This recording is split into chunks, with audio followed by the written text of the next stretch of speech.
Hermanos amados, el pastor Pedro Saavedra les saluda. Seguimos adelante en esta serie de Cristo y la Iglesia.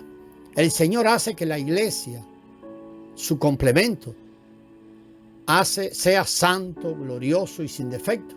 Efesios 5 nos muestra que la Iglesia procede de Cristo, así como Eva procedió de Adán. El capítulo 5 muestra además cómo este complemento llega a ser un complemento glorioso, una hermosa esposa. La Biblia usa allí tres frases: gloriosa, santa, sin defecto, para describir la iglesia, ahí en Efesios 5:27, lo cual indica que el Eterno desea obtener una iglesia hermosa. Un defecto no tiene nada que ver con la inmundicia. Por ejemplo, una piedra preciosa, tal como el jade o un diamante, puede estar limpia y libre de inmundicia y a la vez tener defecto, si está manchada, astillada o con colores mezclados. Podemos lavarnos el rostro y estar libres de inmundicias externas y a la vez seguir teniendo manchas y arrugas. Cristo quiere que su iglesia sea gloriosa y santa, sin manchas, sin arrugas, sin defectos. Y cada cosa que permanece en nosotros de la naturaleza caída en realidad es un defecto. Hoy en día el Señor Jesús está removiendo las manchas y arrugas de la iglesia a fin de que la iglesia sea santa y sin defecto. El Señor puede producir tal iglesia porque Él ama a la iglesia y se entregó a sí mismo por ella. Versículo 25. Entonces vemos que esta entrega del Señor tiene un producto o tiene un fin. El Señor Jesús murió en la cruz no solo para derramar su sangre a fin de redimirnos, sino también para que su vida fuera liberada. Cuando Él murió, de su costado traspasado salió sangre y agua, como vemos en Juan 19:34. La sangre nos redimió del pecado y el agua representa la vida de Dios. El agua que salió de su costado traspasado es semejante al agua que salió de la roca herida en el Antiguo Testamento, en Éxodo 17:6. Además, en Juan 4, versículos 13 y 14, podemos leer allí que el Señor dijo: todo el que beba de esta agua volverá a tener sed. Recuerda, hablando con la samaritana: mas el que beba del agua que yo le daré no tendrá sed jamás, sino que el agua que yo le daré será en él una fuente de agua que brote para vida eterna. Y en Juan 7:38 Él dijo: el que cree en mí, como dice la Escritura, de su interior correrán ríos de agua viva. Apocalipsis 22:1 habla de un río de agua de vida resplandeciente como cristal que salía del trono de Dios y del Cordero en medio de la calle. El agua en estos versículos es el agua de vida, la cual se refiere al fluir de la vida de Dios. Entonces, al morir en la cruz, el Señor libera la vida de Él, puede ser liberada, Él libera esta vida. El Señor también hace que la iglesia sea santa y sin defecto por el lavamiento del agua en la palabra. Ve Efesios 5:26. El agua de vida está contenida en la palabra.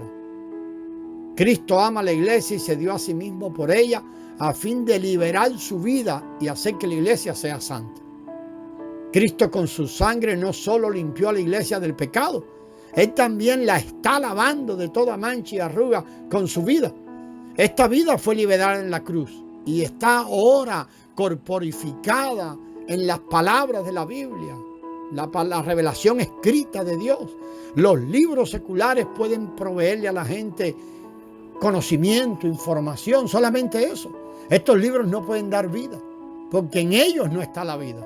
Sin embargo, la vida de Dios es transmitida por medio de la Biblia, que es viviente y puede ministrar la vida.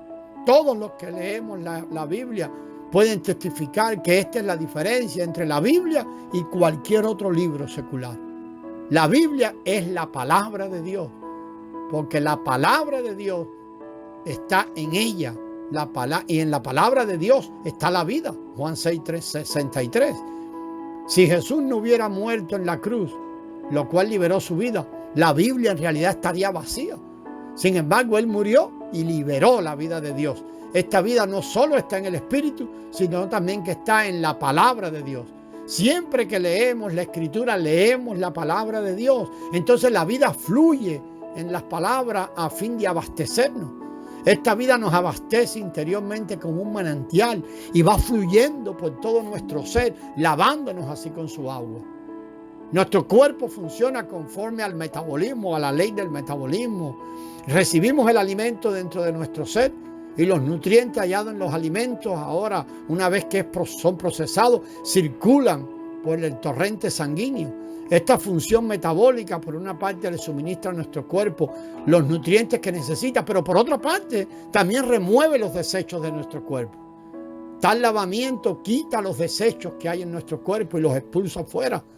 Cuando leemos la Escritura en oración o con oración y con nuestro espíritu ahora, que es uno con el Espíritu de Dios, la vida en las palabras de la Biblia lava las cosas ocultas en nuestro interior y de forma metabólica nos quita nuestras manchas y arrugas, las va sacando.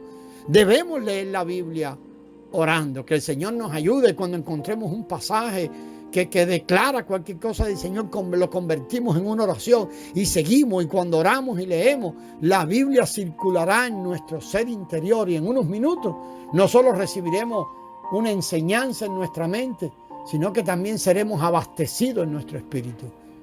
Además, el Señor hace que la iglesia sea santa y sin defecto al sustentarla y cuidarla con ternura. Mire Efesios 5:29. En griego, las palabras traducidas sustentar significa nutrir, alimentar. Cuidar con ternura equivale a acoger como un ave, una ave madre, una gallina que cuida a sus polluelos, cubriéndolos bajo sus alas, abrigándolos cálidamente y cuidando de sus necesidades. Una madre que sostiene y amamanta a su hijo en su regazo, lo está sustentando y cuidando con ternura. Como resultado de ello, el niño es suplido con el alimento y se le mantiene abrigado y consolado. A un niño muy satisfecho no le hace falta nada. Este es el significado de sustentar y cuidar con ternura. Cristo no solo murió por nosotros e impartió su vida en nosotros para que fuésemos santificados. Él también puso la vida en su palabra mediante el Espíritu. Cuando tenemos contacto con su palabra al orar y leer, el agua en la palabra circula dentro de nosotros, quitando así las arrugas, las manchas, los defectos de nuestro ser y haciendo que seamos renovados y transformados.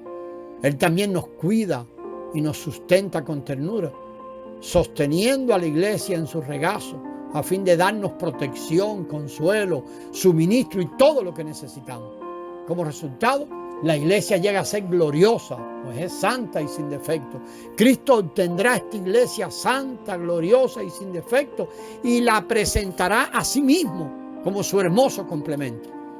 Para que Cristo lleve a cabo esta obra, se necesita la muerte, la resurrección, la vida, la palabra y el Espíritu. Y es necesario que estemos abiertos a Él y que estemos dispuestos a dejarnos caer en su regazo, al orar y leer y disfrutar la palabra y vivir en comunión con Él. De esta manera disfrutaremos de su vida y recibiremos el lavamiento del agua en su palabra.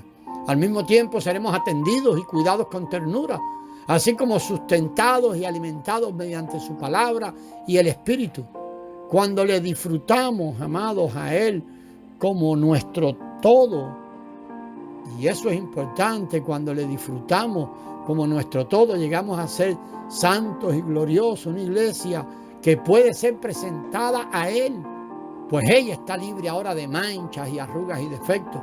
Esta es la razón por la que no podemos solamente predicar el Evangelio, enseñar la Biblia conforme a esa revelación que, como decimos, aparece allí en la superficie, que casi se convierte en darle a las personas información o contarle historias o hechos. Tenemos que liberar el ministerio profundo oculto en la Biblia, a fin de que las personas puedan ver el cuerpo de Cristo, ser transformados y renovadas en el nuevo hombre universal y ser el amado y glorioso complemento de Cristo, complemento que es santo y sin defecto. Amados, seguimos en el próximo audio. Gracia y paz.